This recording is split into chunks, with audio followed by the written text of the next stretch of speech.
Marilah kita resapi renungan sabda pendalaman iman kita hari ini. Shalom, saudara-saudariku yang terkasih. Kembali bersama saya, Tricia Meliani. Kita di dalam acara Resapi, Renungan Sabda Pendalaman Iman.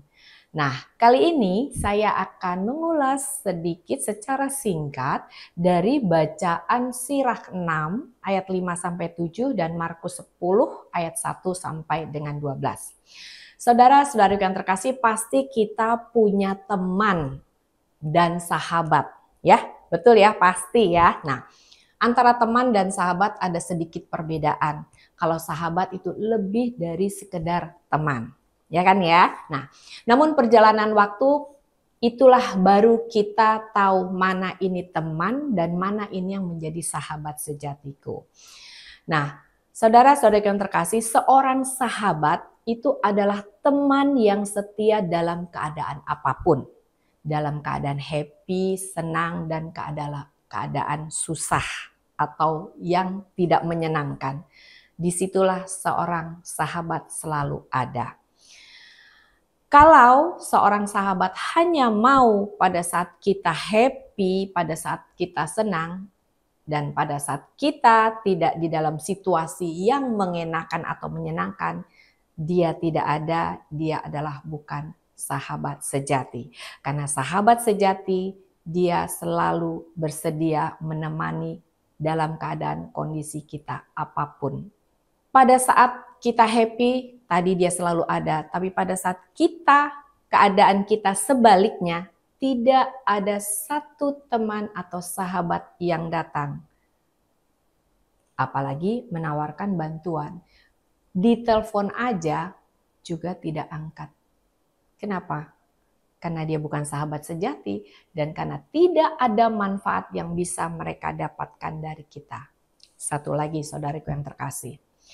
Jika terjadi kesalahpahaman atau miskomunikasi di antara teman tadi, mungkin karena terjadi satu kesalahan dalam percakapan atau perlakuan di antara mereka, orang yang kita anggap sahabat berubah menjadi monster yang menyeramkan.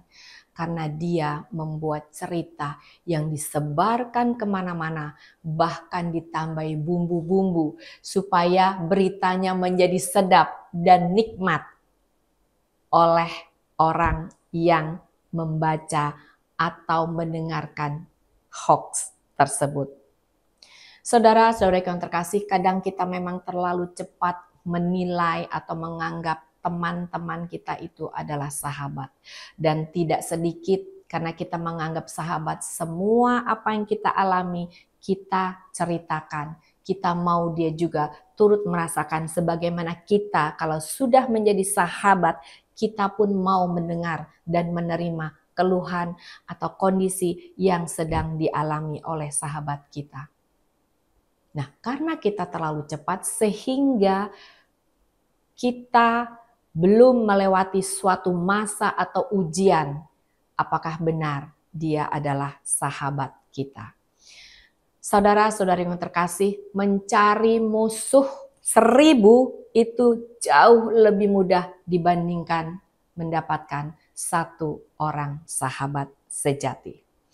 Kondisi pertemanan seperti tadi yang barusan saya sampaikan itu bisa terjadi juga pada pasangan suami istri. Padahal pasangan suami istri juga adalah suatu persahabatan sejati.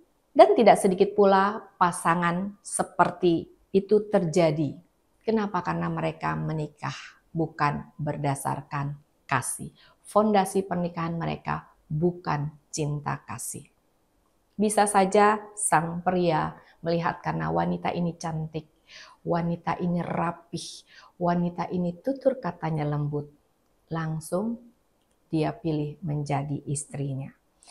Dan juga bisa saja dari seorang wanita menilai pria ini adalah pria yang tampan, pria yang gagah. Dan lebih parahnya lagi saudaraku yang terkasih, mereka melihat bahwa calon pasangannya itu adalah orang yang kaya, orang yang tajir. Itu pandangan yang dilihat dari sisi dunia. Itu keluarga kaya. Wah, kita nggak boleh lepas dari dia. Dia akan menjadi pasangan yang bisa membahagiakan aku. Tanpa mengenal lebih jauh, tanpa ada suatu ujian di antara mereka dalam mereka berhubungan satu sama lain, mereka langsung menikah. Karena mereka tidak melihat dari sisi keimanan mereka. Mereka tergiur karena pandangan duniawi. Mereka hanya memimpikan hal-hal yang indah saja.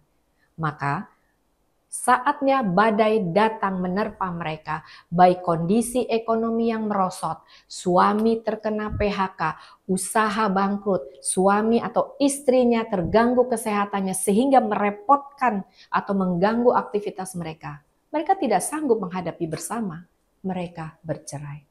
Padahal pasangan suami istri ibaratnya itu puzzle yang harus klop, harus pas, dapat saling memberi, saling menjaga, saling membantu, dan saling memahami satu sama lain. Karena bukan pasangan yang klop, tidak berdasarkan cinta kasih, terjadilah perpecahan di antara mereka. Namun saudara-saudari yang terkasih, jika ada cinta kasih, fondasi cinta kasih di perkawinan mereka, maka mereka tidak akan pernah ada kata cerai. Bahkan di antara mereka tidak akan pernah menyakiti satu sama lain. Bahkan mereka mau membahagiakan satu sama lain. Ingat saudara-saudari yang terkasih, suami adalah pelindung istri karena istri diambil dari tulang rusuknya. Dan istri adalah penolong suami karena tulang rusuk dekat dengan hatinya. Apa yang dipersatukan Allah tidak boleh diceraikan oleh manusia. Tuhan memberkati kita semua. Marilah kita berdoa. Demi nama Bapa dan Putra dan Roh Kudus. Amin. Bapa di surga, kami mengucap syukur dan berterima kasih karena kami mengandalkan kehidupan kami adalah kehidupan atas dasar cinta kasih seperti yang Engkau ajarkan kepada kami. Urapi dan berkati kehidupan perkawinan kami, kehidupan keluarga kami, semua dengan cinta kasih daripadamu. Demi Kristus Tuhan dan pengantara kami. Amin. Demi nama Bapa dan Putra dan Roh Kudus. Amin.